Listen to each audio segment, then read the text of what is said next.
There's a kind of pain that doesn't scream. It hums underneath the surface, confusing and quiet. The ache of realizing that some of the people around you aren't really with you, not truly. They're beside you in proximity, but not in heart. One of the most subtle and deceptive signs that you're surrounded by fake people is this.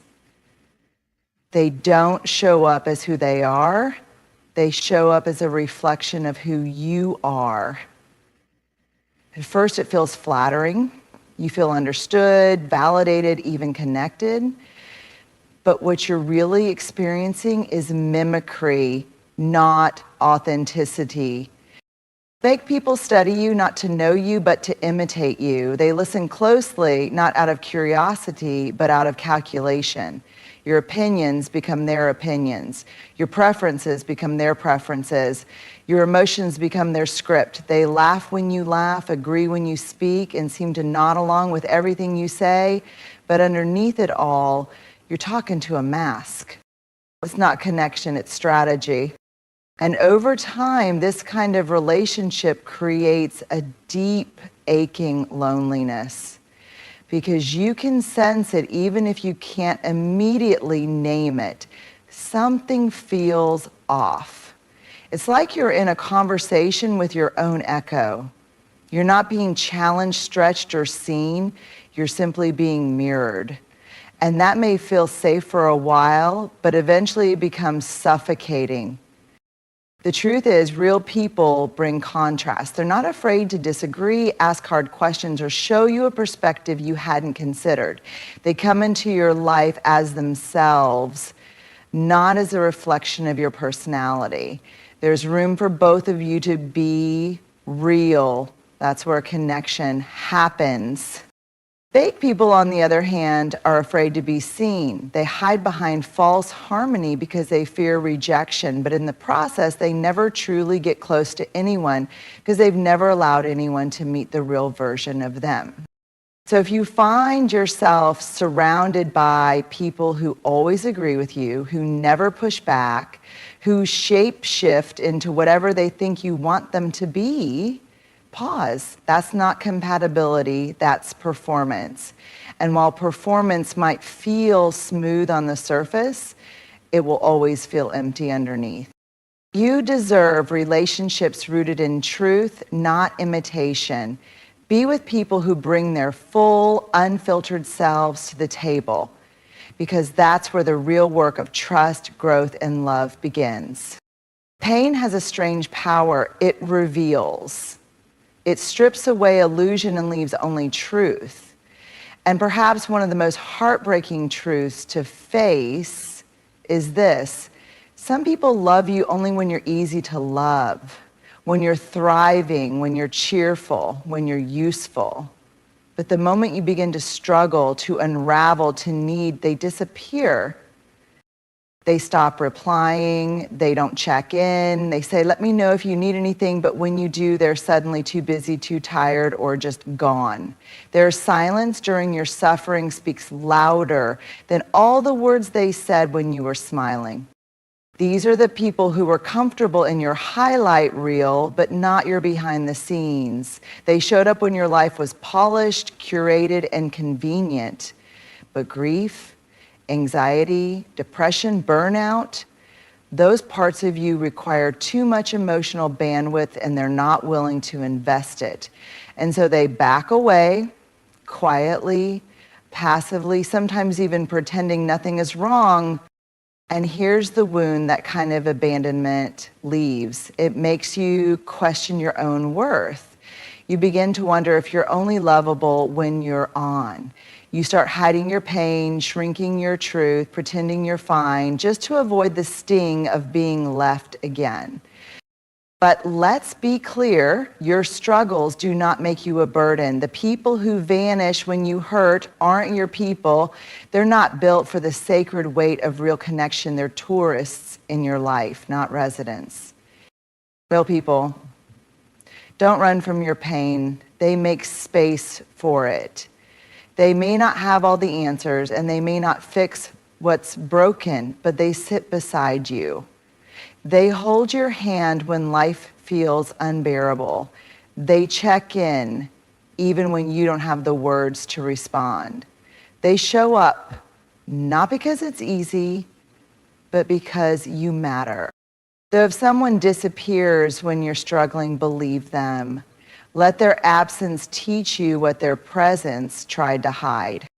Because love, real love, doesn't flinch in the face of discomfort. It stays, it listens, it weeps with you. It reminds you that you don't have to carry your pain alone. And that kind of presence, and that's not just friendship, it's healing. There's a particular kind of sadness that sneaks in when you finally experience something good, something you prayed for, worked for, maybe even suffered for, and the people you thought would celebrate you don't. Instead of clapping, they compare. Instead of lifting you higher, they shift the energy. The room goes cold. The conversation turns. They find a way to remind you of their own struggles or subtly suggest you didn't earn what you have. Suddenly, your joy feels like something you have to defend. This is the sign of someone who's not rooted in love, but in lack. Fake people don't know how to rejoice with you because your light makes them more aware of their own shadows. Your success reminds them of their stagnation. Your happiness threatens the illusion they've crafted about their own worth. And instead of being inspired, they feel exposed. So rather than ask how you did it or be genuinely proud of you, they turn it into a quiet competition. They may not say it outright, but their energy shifts. The smile doesn't quite reach their eyes.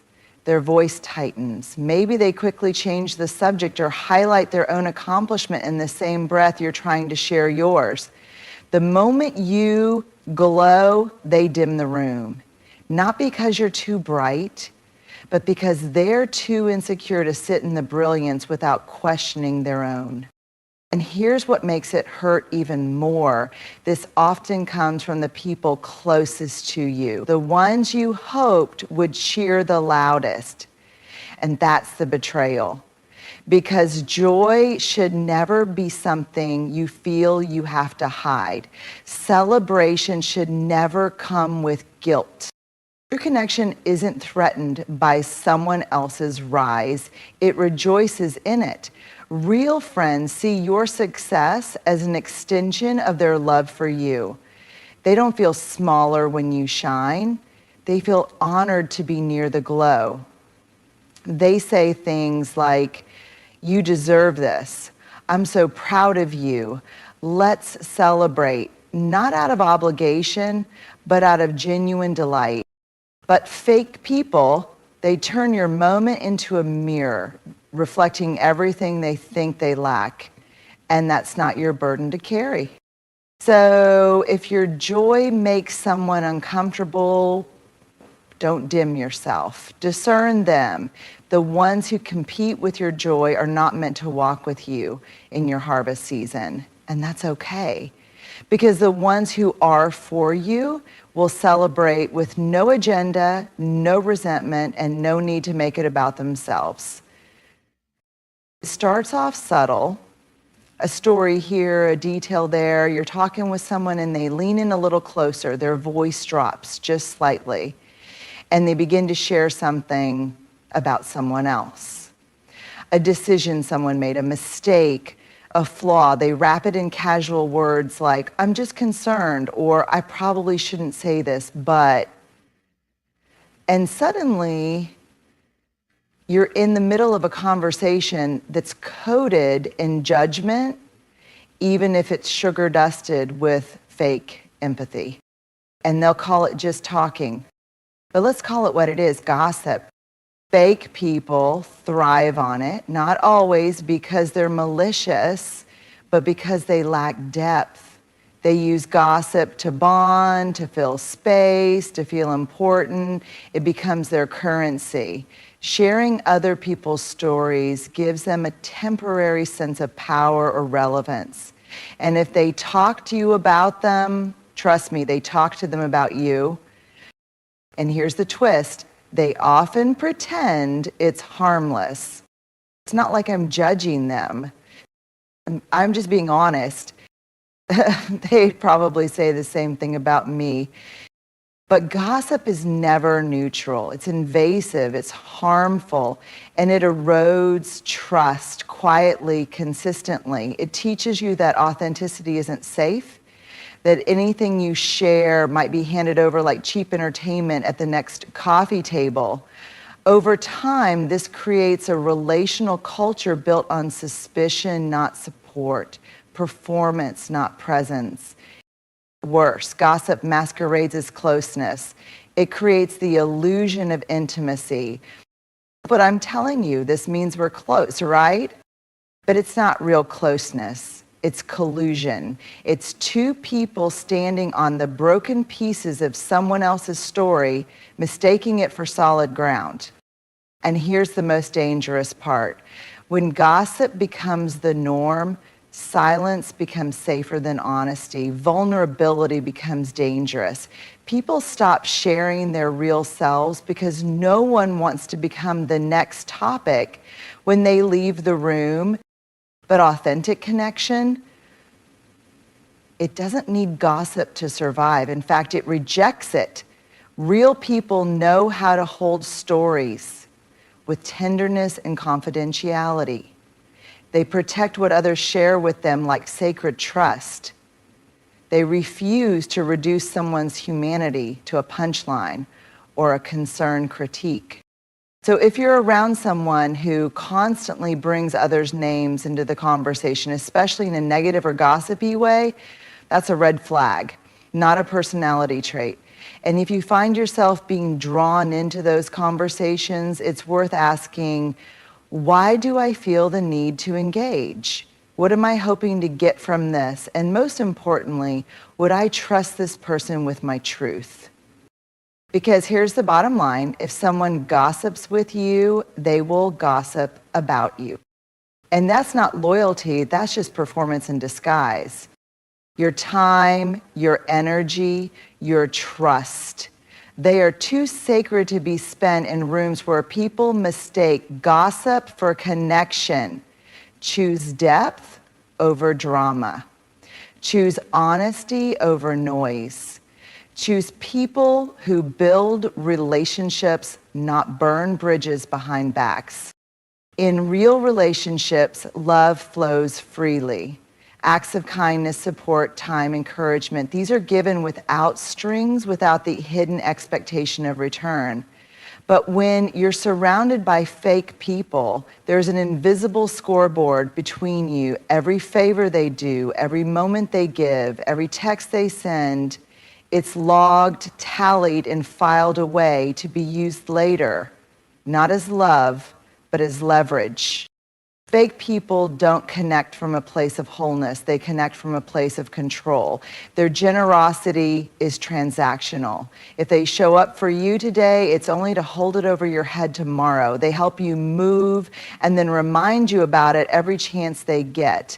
They listen to your problems, but it always ends with a line like, after everything I've done for you. It's subtle at first. You might brush it off. You might think, well, maybe they just want to feel appreciated. And yes, appreciation matters. But with fake people, it's deeper than that. It's not just about being thanked. It's about owning you, about making sure you know that what they gave wasn't a gift, but a debt. And this is what scorekeeping does. It poisons connection. It replaces love with obligation.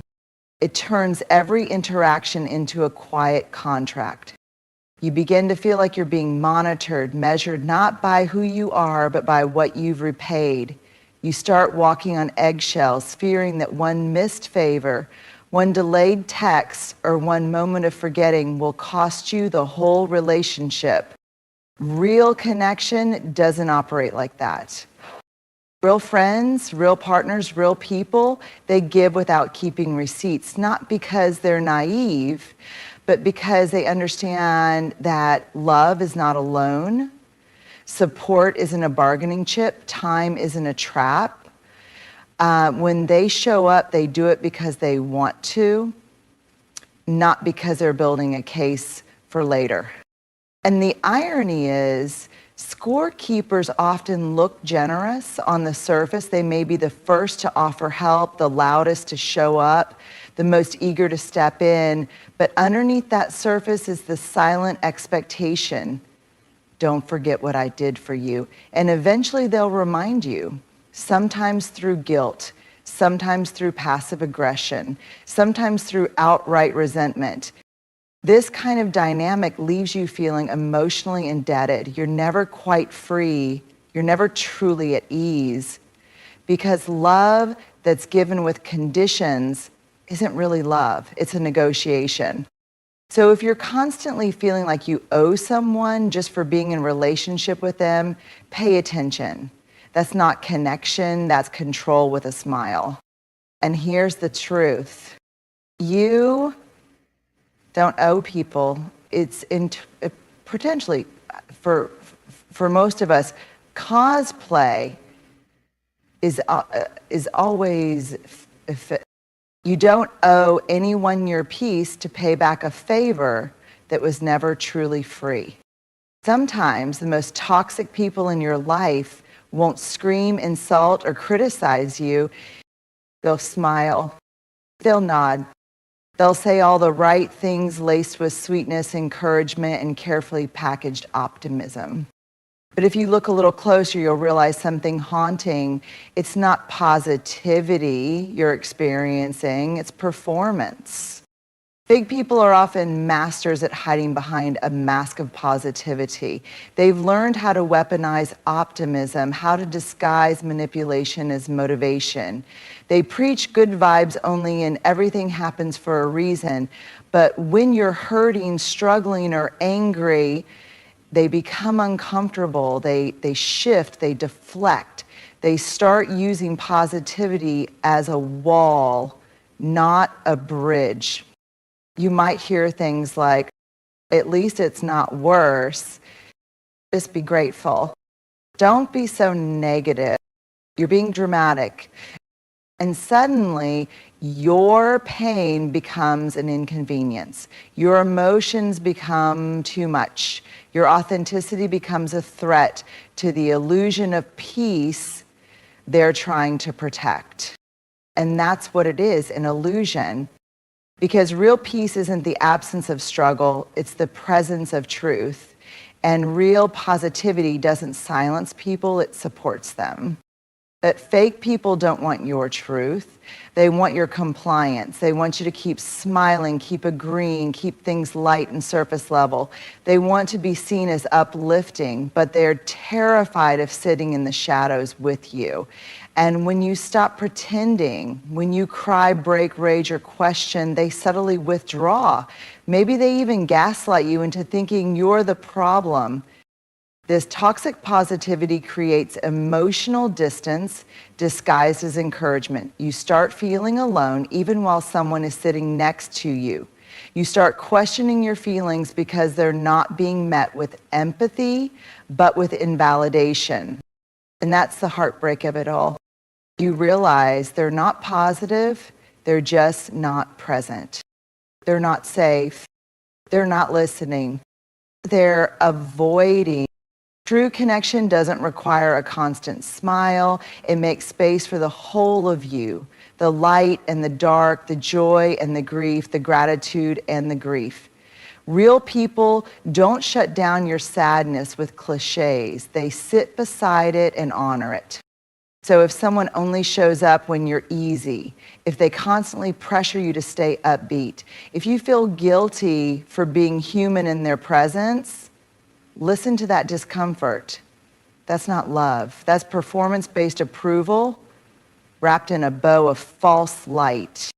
You deserve relationships where your pain doesn't need to be hidden to be held, where you're allowed to be messy, where your tears aren't seen as problems but as evidence that you're alive and honest.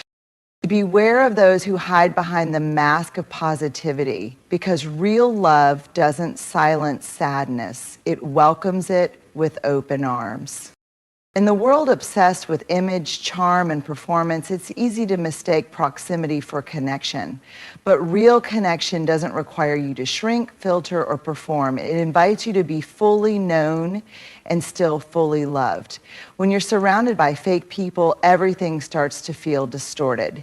Your victories feel competitive, your struggles feel inconvenient, and your voice feels too loud or too soft depending on what version they need from you. But here's the truth. You deserve more. You deserve relationships built on truth, not tactics. People who show up when it's hard, not just when it's fun. People who celebrate without competition, support without strings, and listen without turning your story into gossip. You deserve spaces where authenticity isn't punished, but welcomed. So if your spirit feels tired around certain people, pay attention. If your joy feels like something you have to defend, that's not love. If your pain is met with silence or spin, that's not support. Your peace, your truth, your presence, those are sacred. Protect them. Surround yourself with people who don't just clap when you win, but sit with you when you lose. People who don't just reflect you, but reveal themselves too. Because life is too short for fake connection. Choose real every time.